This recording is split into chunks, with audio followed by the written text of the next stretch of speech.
We have a pretty good idea what the immediate future of bikes holds, but what happens after that? Here are 5 technologies we'd like to see put to good use on 2 wheels.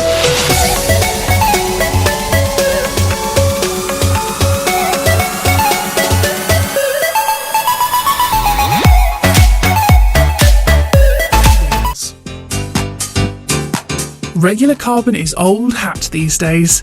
Sure, it's brilliant for making those laterally stiff, vertically compliant bikes we all froth over, but the basic concept of laying up carbon with epoxy hasn't changed all that much in recent years. The one carbon atom thick wonder material, graphene, appeared on the scene a few years ago, promising to revolutionise everything, but we're still waiting for it to take over in bikes. UK brand BrAtZ has already made a graphene road bike called the Interceptor. This incorporates the material in the resin that binds the carbon together, producing a stronger frame for a given weight. The process is much the same as for standard carbon bikes, and its designers reckon a 500-gram aeroframe is achievable. Graphene also has conductive properties which could be exploited in the creation of frames with some sort of built-in intelligence.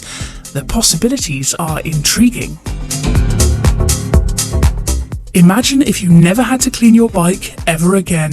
How amazing would that be? Various non-stick and water-repellent coatings have been around for years, so why couldn't we have them on our bikes? Back in 2014, Nissan treated a car with something called Ultra Everdry, and it seemed like mud just wouldn't stick to it. The problem with such coatings is that they need regular application to work, so they're not really a labour saving. A permanent non-stick finish for bikes would be a godsend for winter riding, and what a difference it would make in cyclocross.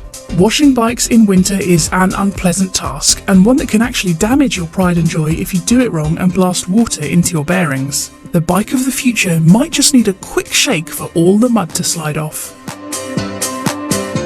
We've already got wireless gear shifting on the road, and it will certainly appear on mountain bikes soon enough, but what about the rest of your bike's components? Brakes, droppers and suspension could all be controlled wirelessly, making for cleaner, more user-friendly designs. Magura has already made an electronic dropper called the Viron, although a hefty price tag and lack of user-friendliness mean it's not been terribly popular.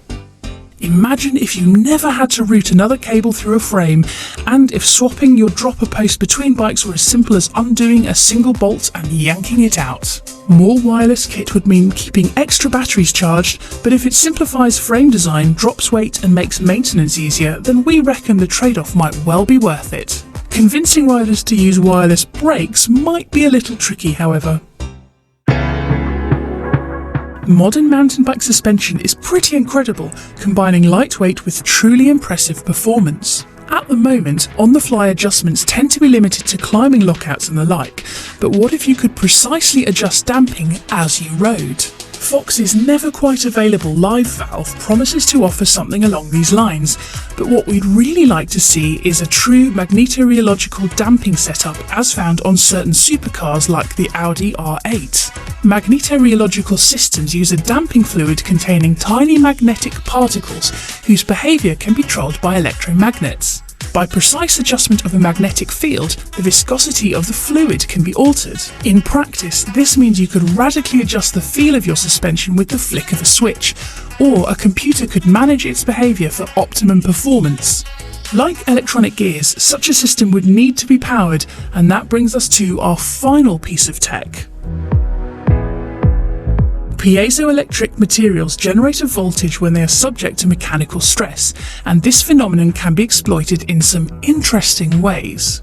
Way back in 2008, researchers at a French university were able to demonstrate that a piezoelectric generator could be used to produce a few milliwatts of power, theoretically enough to power a small LED light. We'd love to see such a system employed to keep Di2 batteries topped up, or to power your Garmin on a bikepacking expedition. As more and more electronics make their way onto our bikes, the possible applications are multiplying. While there's no such thing as a free lunch in engineering, this is probably about as close to one as you'll ever get.